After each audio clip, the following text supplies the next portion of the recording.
ആട് വളർത്തലിലൂടെ 1.5 ലക്ഷം രൂപ വരെ സമ്പാദിച്ച ഒരു കർഷകൻ ഇപ്പോൾ ആട് വളർത്തുന്നില്ല. എന്തുകൊണ്ട്? പുതിയ കാലഘട്ടത്തിലെ ആട് വളർത്തൽ മേഖലയിൽ അനുഭവിക്കുന്ന ബുദ്ധിമുട്ടുകൾ, അവയ്ക്കുള്ള ശാശ്വതമായ പരിഹാരം, വിൽക്കുമ്പോൾ ആടുകൾക്ക് വില കിട്ടുന്നില്ല, എന്തുകൊണ്ട്? ഇതായി ആടുമേഖലയിലേക്ക് കടന്നു വന്ന യുവ കർഷകർ അനുഭവിക്കുന്ന ഏറ്റവും വലിയ ബുദ്ധിമുട്ടിനെ കുറിച്ച് ഈ വീഡിയോയിൽ നമ്മൾ പ്രതിപാദിക്കുന്നുണ്ട്. നമസ്കാരം, ഞാൻ അനുപാനപ്പാറ. തനിനാടൻ കൃഷിലോകത്തിന്റെ പുതിയൊരു വീഡിയോയിലേക്ക് ഏവർക്കും സ്വാഗതം.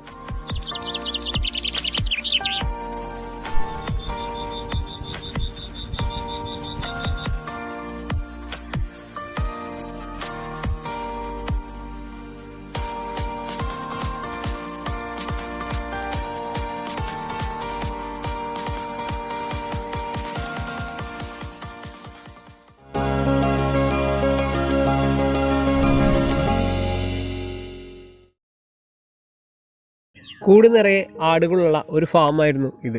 ഇതിനു മുമ്പ് ഈ ഫാമിനെ കുറിച്ച് നമ്മൾ വീഡിയോ ചെയ്തിട്ടുണ്ട്. നമ്മൾ മുന്നത്തെ വീഡിയോയിൽ ഇതിനെക്കുറിച്ച് നമ്മൾ പ്രതിപാദിച്ചതാണ്.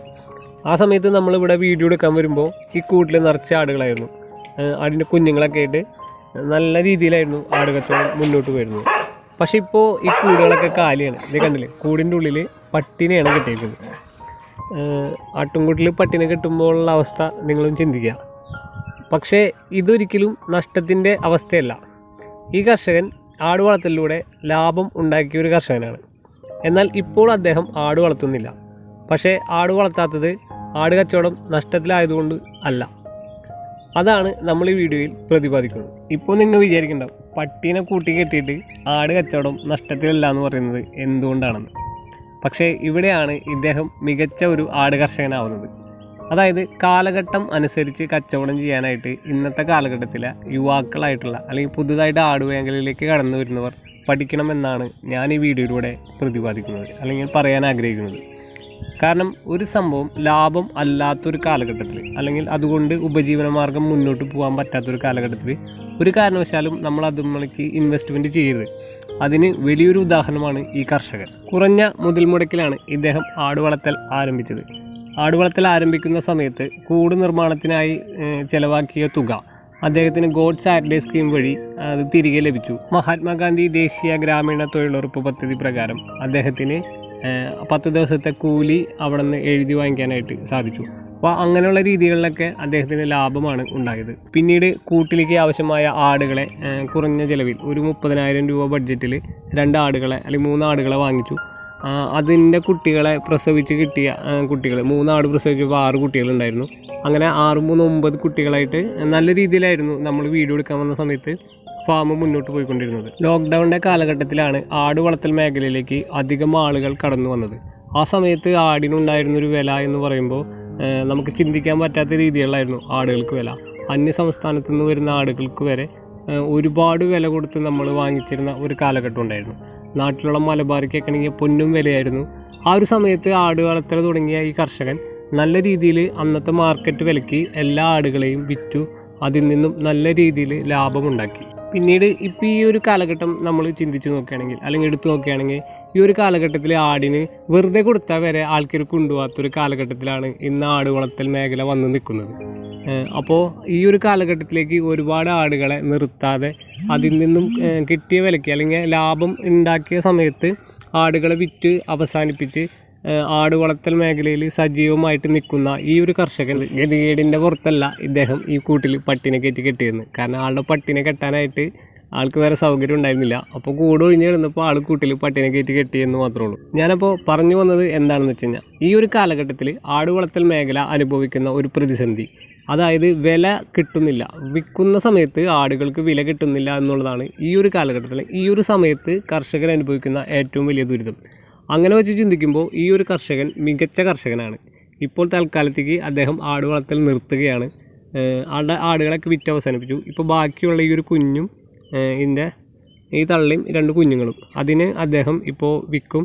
ഈ കാണുന്ന മുട്ടനാടിനെ 15 ദിവസം പ്രായമെത്തിയ മുട്ടനാട്, ഈ മുട്ടനാടിനെ ന്യായമായ വിലയ്ക്കാണ് ഇദ്ദേഹം വിൽക്കാനായിട്ട് ശ്രമിക്കുന്നത്. 2000 രൂപ അല്ലെങ്കിൽ 1700 രൂപ കിട്ടിക്കഴിഞ്ഞാൽ ഈ മുട്ടനാടിനെ ഇദ്ദേഹം കച്ചവടമാക്കും. എടുത്തു പറയേണ്ട ഒരു കാര്യമുണ്ട്, ഇദ്ദേഹത്തിൻ്റെ ആട് ബിസിനസ് ലാഭത്തിൽ വരാനായിട്ട് ഒരു കാരണമുണ്ട്. വളരെ കുറഞ്ഞ തുകയ്ക്ക്, അതായത് ന്യായമായ വിലയിൽ നിന്ന് 1 രൂപ കൂടുതലായിട്ട് ഇദ്ദേഹം ആടിന് വിറ്റിട്ടില്ല. നല്ല വില കിട്ടുന്ന സമയത്തായാലും വില കുറവുള്ള സമയത്തായാലും ആടിൻ്റെ ഇറച്ചിക്ക് മാർക്കറ്റിലുള്ള വിലയുടെ ശതമാനത്തിന് ആടിന് വിൽക്കുന്ന വിലയ്ക്കാണ് ഇദ്ദേഹം ആടിനെ വിറ്റത്. അതുകൊണ്ട് മാത്രമാണ് ഇദ്ദേഹത്തിന് ആട് ബിസിനസ് ലാഭത്തിൽ വരാനുള്ള 100% കാരണം. എല്ലാ നാട്ടിലും ഇത്തരത്തിലായിരിക്കില്ല ആട് വളർത്തൽ മേഖല അനുഭവിക്കുന്ന പ്രതിസന്ധി. ഇത് ചുരുങ്ങിയ സ്ഥലങ്ങളിൽ അല്ലെങ്കിൽ കേവലം ഏകപ്പെട്ട സ്ഥലങ്ങളിലാണ് ഇത്തരം കുറച്ച് അഭിപ്രായങ്ങളുള്ളത്. പല സ്ഥലങ്ങളിലും നല്ല രീതിയിൽ നടത്തിപ്പോകുന്ന ഫാമുകളും വർഷങ്ങളായിട്ട് ആട് ബിസിനസ് നടത്തുന്ന കർഷകരും നമ്മുടെ നാട്ടിലുണ്ട്. എല്ലാവർക്കും ഈ അഭിപ്രായം ഉണ്ടാവണമെന്നും ഇല്ല. പുതുതായി ആട് മേഖലയിലേക്ക് കടന്നു വന്ന് പെട്ടെന്ന് ലാഭം ഉണ്ടാക്കാനുള്ള ആ ഒരു ത്വരയിൽ ആട് ബിസിനസ് ആരംഭിച്ചവർക്കാണ് കൂടുതലായിട്ടും ഈ കാലഘട്ടങ്ങളിൽ നഷ്ടം വന്നിരിക്കുന്നത്. ഈ ഒരു കാലഘട്ടത്തിൽ ആട് വളർത്തൽ മേഖല അനുഭവിക്കുന്ന ഏറ്റവും വലിയ ബുദ്ധിമുട്ട് എന്ന് പറയുന്നത് തീറ്റ കണ്ടുപിടിക്കാനുള്ള ആ സമയക്കുറവും അതിനു വേണ്ടി ചിലവാക്കുന്ന തുകയും. അത് ഭീമമായ തുകയാണ് പല ആടുകൾക്ക് വേണ്ടി ചിലവാക്കുന്നത്. അത് ആടിനെ വിൽക്കുമ്പോൾ ആ തുക തിരിച്ച് കിട്ടാനായിട്ടുള്ള രീതിയിൽ ആട് വിൽക്കപ്പെടുന്നില്ല എന്നുള്ളതും ഒരു കാരണമാണ്. പിന്നീട് ഇതിനെക്കുറിച്ച് നമ്മൾ പഠിക്കുകയാണെങ്കിൽ അല്ലെങ്കിൽ ചിന്തിക്കുകയാണെങ്കിൽ വരുന്ന ഏറ്റവും വലിയ ബുദ്ധിമുട്ട് എന്താണെന്ന് വെച്ച് കഴിഞ്ഞാൽ കച്ചവടക്കാരുണ്ടാക്കുന്ന ഒരു മാർക്കറ്റിംഗ് രീതി. ആട് വളർത്താൻ വേണ്ടിയല്ലാതെ ആടിനെ അറക്കാൻ വേണ്ടി വരുന്ന ആളുകൾ ആടിനെ വന്ന് കണ്ട് ഇഷ്ടപ്പെട്ട് അവരൊരു വില പറഞ്ഞ് പോയി കഴിഞ്ഞാൽ അവരുടേതായ ഒരു റാക്കറ്റിൻ്റെ ഉള്ളിൽ പെടുത്തി അവരുടെ തന്നെ പല ആളുകളും വന്ന് പിന്നീട് വില കുറച്ച് പറഞ്ഞ് നമ്മുടെ ആടിനുണ്ടാവുന്ന ആ മാർക്കറ്റ് അവരായിട്ട് തന്നെ കുറച്ച് ലാഭം ഉണ്ടാക്കി, അതായത് അവർ ലാഭം ഉണ്ടാക്കി അവർ കിട്ടിയ വിലയ്ക്ക് ആടിനെ വാങ്ങിച്ച് പോകും. അത് കർഷകൻ അനുഭവിക്കുന്ന ഒരു ബുദ്ധിമുട്ടാണ്. വില പറഞ്ഞ് ആടിനെ വിൽക്കാൻ പറ്റാത്ത പുതിയ കാലഘട്ടത്തിലെ കർഷകർ ഭയങ്കരമായിട്ട് ഈ ഒരു റാക്കറ്റിൽ പെട്ടുപോകുന്നുണ്ട്. ആടിനെ അറക്കാൻ വരുന്ന ആൾക്കാർ വന്ന് ആടിനെ കണ്ടുപോയി കഴിഞ്ഞാൽ ആട് പെട്ടെന്ന് ക്ഷീണിക്കും. ചില ആടുകളൊക്കെ ചത്തുപോകുന്നൊക്കെ കാരണന്മാർ പറയുന്നുണ്ട്. അത് എത്രമാത്രം ശരിയാണെന്ന് എനിക്കറിയില്ല. നിങ്ങളുടെ നാട്ടിൽ അങ്ങനെ ഒരു പഴമൊഴി ഉണ്ട്, അല്ലെങ്കിൽ അങ്ങനെ ഒരു കാര്യത്തിനെ കുറിച്ച് നിങ്ങൾക്ക് അവബോധം ഉണ്ടെങ്കിൽ അതിനെക്കുറിച്ച് അഭിപ്രായങ്ങൾ നമ്മൾ കമൻറ്റ് ബോക്സിൽ രേഖപ്പെടുത്തുക. പുതിയതായിട്ട് മേഖലയിലേക്ക് കടന്നു വരുന്നവർക്കും അല്ലെങ്കിൽ ഈ ഒരു പാരമ്പര്യത്തിൽ ഉൾക്കൊണ്ട് ജീവിക്കുന്നവർക്കൊക്കെ അതിനെക്കുറിച്ച് അറിയാനായിട്ടൊരു താല്പര്യമുണ്ടാവും. ഞാനും ഈ ലോക്ക്ഡൗണിൻ്റെ കാലഘട്ടത്തിൽ ആട് വളർത്തൽ മേഖലയിലേക്ക് കടന്നു വരുന്ന ഒരു യുവ കർഷകനാണ്. ഇതിനു മുമ്പുള്ള വീഡിയോകളൊക്കെ നിങ്ങൾ കണ്ടിട്ടുണ്ടാവും. എൻ്റെ ആട്ടുംകൂടും ആടൊക്കെ നിങ്ങളെ പരിചയപ്പെടുത്തി. ഞാനും ഈ ഒരു കാലഘട്ടത്തിൽ ആടിനെ വിറ്റ് അവസാനിപ്പിച്ചു. എൻ്റെ ഒരു 3 ആടുകളെ ഞാനിപ്പോൾ അടുത്ത അവസരം കൊടുത്തതിൻ്റെ മെയിൻ കാരണം എന്താ വെച്ച് കഴിഞ്ഞാൽ നോക്കാനായിട്ടുള്ള ബുദ്ധിമുട്ട് കാര്യങ്ങൾ ഒന്നാമത്തെ വിഷയം, 2 നേരത്തെ പറഞ്ഞ സമയക്കുറവ് കാര്യങ്ങൾ, ഭക്ഷണത്തിൻ്റെ കാശ് സംഭവങ്ങളൊക്കെ. പക്ഷെ ഞാൻ വിറ്റ് അവസാനിപ്പിച്ച സമയത്തും എനിക്ക് വില വളരെ കുറവാണ് കിട്ടിയത്.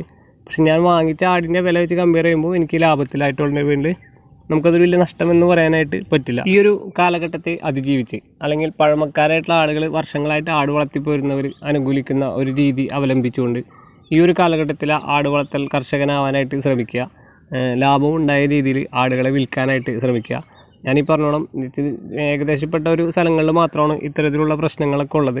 നിങ്ങളുടെ ഭാഗത്തും ഇത്തരത്തിലുള്ള ബുദ്ധിമുട്ടുകളുണ്ട്, അല്ലെങ്കിൽ ഈ ഒരു ആട് വളർത്തൽ മേഖലയിൽ നിങ്ങൾ അനുഭവിക്കുന്ന പ്രശ്നങ്ങളെക്കുറിച്ച് ഈ വീഡിയോയ്ക്ക് താഴെ കമൻറ്റ് ചെയ്യുക. പുതിയതായി ആട് മേഖലയിലേക്ക് കടന്നു വരുന്നവർക്കും നിലവിൽ ആട് വളർത്തുന്നവർക്കും അതൊരു ഉപകാരമായിരിക്കും. അപ്പോൾ നമ്മുടെ വീഡിയോ ഈ ഒരു കാലഘട്ടത്തിലെ ആട് വളർത്തൽ കർഷകൻ അനുഭവിക്കുന്ന ബുദ്ധിമുട്ടുകളെക്കുറിച്ച് ജനങ്ങളിലേക്ക് എത്തിക്കാൻ വേണ്ടിയാണ് നമ്മൾ ശ്രമിച്ചത്. നല്ല രീതിയിൽ അത് നിങ്ങൾക്ക് മനസ്സിലായി അല്ലെങ്കിൽ അതിൻ്റെ ഉദ്ദേശശുദ്ധി മനസ്സിലായി എന്നുണ്ടെങ്കിൽ നമ്മുടെ വീഡിയോ ഇഷ്ടപ്പെട്ട വീഡിയോ ലൈക്ക് ചെയ്യുക. വീഡിയോയെക്കുറിച്ചുള്ള അഭിപ്രായങ്ങളും നിർദ്ദേശങ്ങളും കമൻറ്റ് ബോക്സിൽ രേഖപ്പെടുത്തുക. ഇതിനു മുമ്പും ഈ ചാനലിൽ ആടുമായി റിലേറ്റഡ് ആയിട്ടുള്ള ഒരുപാട് വീഡിയോസ് ചെയ്തിട്ടുണ്ട്. ഈ കർഷകൻ്റെ നേരത്തെ ഞാൻ പറഞ്ഞ ആ ഫാമിൻ്റെ ഫുൾ ആടുകളുള്ള സമയത്തുള്ള വീഡിയോ നമ്മൾ ചെയ്തിട്ടുണ്ട്. അപ്പോൾ അതൊക്കെ കാണാൻ ശ്രമിക്കുക. പ്രതിസന്ധികളെ തരണം ചെയ്ത് മുന്നോട്ട് പോകുന്നവരാണ് ജീവിതത്തിൽ വിജയം കൈവരിക്കുക. അതുപോലെ തന്നെയാണ് ബിസിനസ്സിൻ്റെതായ എല്ലാ പ്രശ്നങ്ങളും എല്ലാ കാലഘട്ടത്തിലും ഉണ്ടാവും. അവയൊക്കെ തരണം ചെയ്ത് മുന്നോട്ട് പോയി നല്ലൊരു കച്ചവടക്കാരനാവാനായിട്ട് ആശംസിക്കുന്നു. പുതിയൊരു വീഡിയോയുമായി കണ്ടുമുട്ടുന്നവരെ സൈനിങ് ഔട്ട്. തനിനാടൻ കൃഷിലോകം.